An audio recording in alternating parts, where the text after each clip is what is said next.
This is Democracy Now!, democracynow.org, the War and Peace Report. I'm Amy Goodman. Amidst growing international condemnation of Israel's month-long assault on Gaza, U.S. Secretary of State Antony Blinken is back in Israel today to meet with Israeli officials, where he continued to emphasize Israel's right to defend itself following the October 7th Hamas attack. Meanwhile, the White House continues to dismiss calls for a full ceasefire, saying instead any pauses in fighting should be temporary and localized.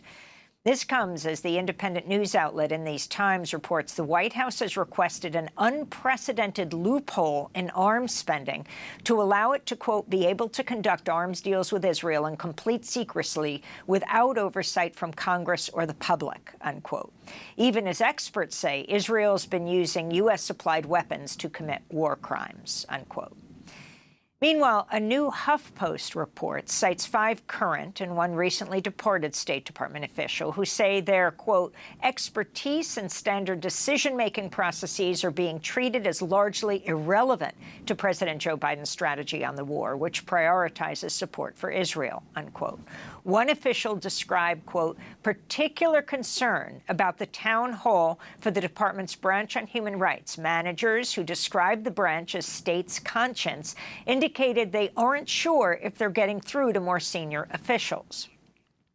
For more, we're joined by Josh Paul, the State Department official who resigned last month in protest of Biden's push to increase arms sales to Israel amidst its siege on Gaza, calling it short-sighted, destructive, and contradictory. In his resignation letter that went viral, Josh Paul wrote, quote, we cannot be both against occupation and for it. We cannot be both for freedom and against it. And we cannot be for a better world while contributing to one that is materially worse. I believe to the core of my soul that the response Israel is taking, and with it the American support both for that response and for the status quo of the occupation, will only lead to more and deeper suffering for both the Israeli and the Palestinian people, and is not in the long-term interest. And it is not in the long-term American interest, unquote. Josh Paul is former director of Congressional and Public Affairs for the Bureau of Political Military Affairs in the State Department, which oversees arms transfers to Israel and other foreign nations. Welcome to Democracy Now!, Josh Paul. Thank you very much for having me. I'm glad to join you. Can you elaborate on why you decided to resign? You're a veteran State Department official. Why you said no? Yes, thank you. I decided to resign for 3 reasons. The first and most pressing of which is the very, I believe, uncontroversial fact that US-provided arms should not be used to massacre civilians, should not be used to result in massive civilian casualties. And that is what we are seeing in Gaza, and what we were seeing, very soon after the October 7th horrific attack by Hamas. I do not believe US-provided arms should be used to kill civilians. It is that simple. Secondly, I also believe that, as your previous guest identified, there is no military solution here, and we are providing arms to Israel on a path that has not led to peace, has not led to security, neither for Palestinians nor for Israelis. It is a moribund process and a dead-end policy. And yet, when I tried to raise both of these concerns with State Department leadership, there was no appetite for discussion, no opportunity to, look at any of the potential arms sales and raise concerns about them, simply a directive to move forward as quickly as possible. And so I felt I had to resign. So talk more about that. Talk more about what kind of dialogue goes on at the State Department. And if you, for example, have met with Tony Blinken, the Secretary of State, not to mention President Biden, to voice your concerns. And what about other veteran State Department officials? So typically there is a very robust policy process in the State Department for arms transfers, and there are a lot of those, right? So we're talking about 20,000 arms sale cases a year that the State Department processes, which could be anything from bullets to radios to fighter jets. And for each of those, there is a lengthy process sometimes that looks at, what are the pros and cons of the sale, what are its human rights implications. That has not happened in this context for Israel. And as I say, when I raised those concerns against the existing laws, against the existing policies, there was no appetite for that discussion. I have not personally spoken to Secretary Blinken about this, nor certainly to President Biden. But I know that in the time since I left, there has been increasing discussion within the State Department, but has not led to any change of policies. In fact, as you heard earlier on your show, Vice President Harris was just saying yesterday that we will not place any conditions whatsoever on our arms to Israel. And that is unlike any arms transfer decision I've ever been a part of. There's always discussion about should we condition this to address human rights issues. So who's leading this, Josh Paul? Who is preventing this? Who is suppressing all of this discussion within the State Department? I honestly think in some ways it is coming from the very top of the US government and from the Biden White House. There are many in the State Department and across government who have reached out to me in recent weeks since I left to express their support, but also to say how difficult and how horrific they are finding US policy, and yet are being told when they try to raise these concerns, look, you can get emotional support. If you're finding this difficult, we'll find you something else to work on, but don't question the policy because it's coming from the top. The HuffPost has this new piece that reports a task force on preventing atrocities did not meet until 2 weeks into the war, and officials say department leaders are telling them their expertise won't affect policy. Explain what goes on. So whenever there is a crisis, as there is right now in Israel and Gaza, the department sets up a task force or multiple task forces that are uniquely shaped to address that crisis. So, for example, in the context of an earthquake, they might bring in experts on, refugee issues, on weather issues, on disease issues, that sort of, broad swath of people. In the context of Gaza, they have set up a task force to look at this problem, but according to the report you cite, it does not include the Bureau of Population, Refugees and Migration, who are responsible for, US support to refugee issues. So it is either a stunning oversight or it is an intentional disregard for the humanity of Palestinian civilians in Gaza. At a meeting on October 26, a State Department source told you they recalled a top official advising staff to shift their focus away from Israel-Palestine and seek to make a difference in other parts of the world? So I don't believe that was a conversation that I had with someone, but that is in the same report in the Huffington Post that you cite, yes. So they're directing them not even to make comments on this, just stop talking about Israel-Palestine. Yes, that's right. And I think, that reflects a tension or a censorship, right, that we are seeing not only in the US government. I think what's interesting here is that there is this censorship that has existed and expanded, to colleges and universities, where you talked about the doxing. I've also heard from many people across the American private sector, both from the Arab American community, but also more broadly from all sorts of diverse communities, who've said, we are afraid to speak up on this because we are in fear of our jobs. It's the same climate in government, and that is just not American. So I wanted to ask you about this in these Times report that the White House has requested an unprecedented loophole in arms spending to allow it to be able to conduct arms deals with Israel in complete secrecy without oversight from Congress or the public. Yes, so we provide Israel with $3.3 billion a year in foreign military financing, which is the State Department and US government's primary function or primary mechanism for funding the sale of arms to other countries. Of note, we typically provide, setting aside Ukraine, about $6 billion a year in foreign military financing around the world. So Israel already gets more than half of that. The language in the supplemental request that the Biden administration sent up would remove the requirement to notify Congress of any arms sales conducted under that funding. Typically, there is a process where for any major defense sale, Congress is notified of it. And there's actually a process prior to the formal notification where Congress gets to ask questions, poke, prod, delay, and then if it wishes to oppose a sale, can raise a joint resolution of disapproval on the floor. What this proposal would do is essentially destroy all of that, remove that congressional oversight, remove that congressional ability to object. It is unprecedented. I've never seen anything like it, and I cannot imagine that the committees of jurisdiction are viewing it very favorably, because it is just, such a damaging approach that also sets horrible precedent for other countries with whom, future administrations may decide they don't want Congress to be involved.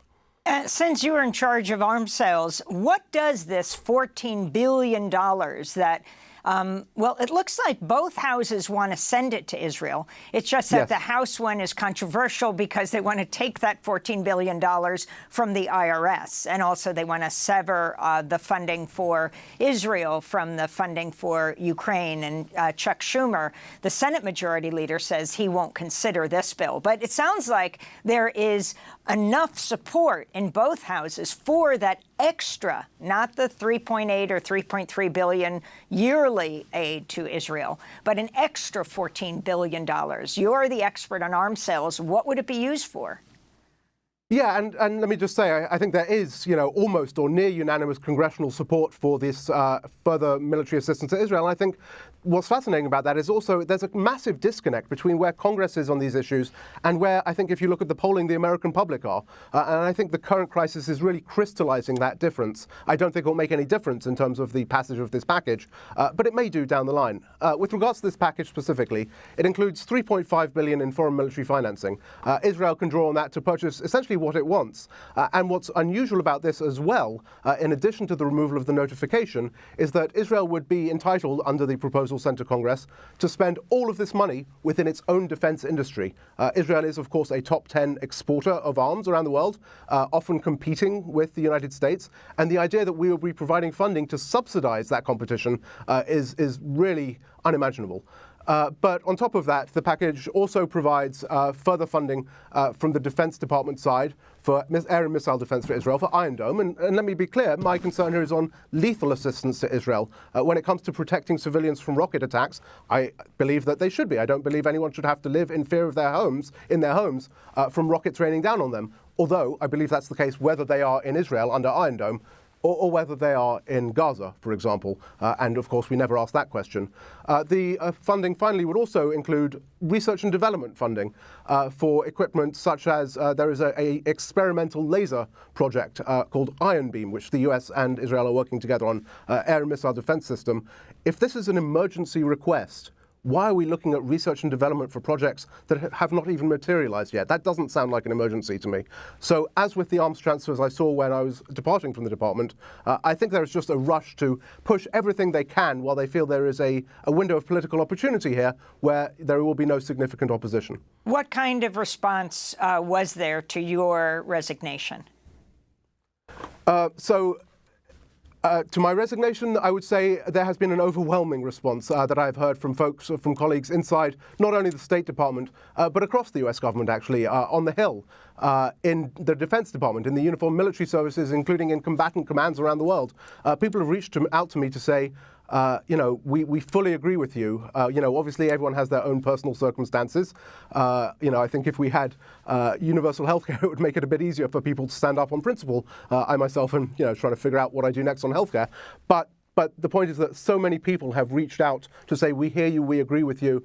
And I think, one of the things I found is that a lot of people can be in individual offices and say, I can't speak up because I will lose my job, I will put my career in jeopardy, and there's no one else here I can talk to.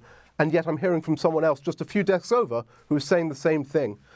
So I think there really is a communications crisis, a transparency crisis within the US government, and a policy crisis, because when you can't talk about foreign policy, when you can't debate, when you can't criticize, you don't end up with good policy.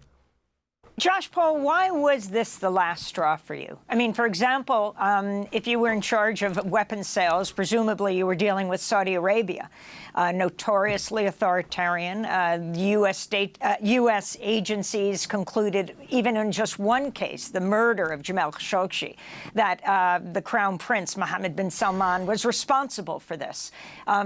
You oversaw arms sales to them, presumably. Why Israel? So let me just be clear. I was one of multiple people involved in the arms sales process. Arms sales themselves are a presidential authority that is delegated to the Secretary of State and then through the Secretary of State to the Undersecretary, who is actually responsible for approving them for the most part. But you're right. And as I said in my resignation letter, in my time in the department, I dealt with many, morally challenging, controversial arms sales. I think what made the difference for me here is that for all of those previous instances, even under the Trump administration, mind you, there was always room for discussion and debate and the ability to mitigate some of the worst possible outcomes, to delay sales until crises had passed so that they weren't contributing immediately into a humanitarian crisis, to work with Congress and be confident that once the policy debate had ended in State Department, there would be a congressional piece to it too. And Congress genuinely has stood up in the past repeatedly on matters of human rights and arms sales. What was different here was that there was none of that. There was no debate, there was no space for debate, and there was also no congressional appetite or willingness to have debate. There's going to be a major march in Washington tomorrow. 350 people are arrested in Philly. We're going to play some clips of a major protest in Boston that happened last night.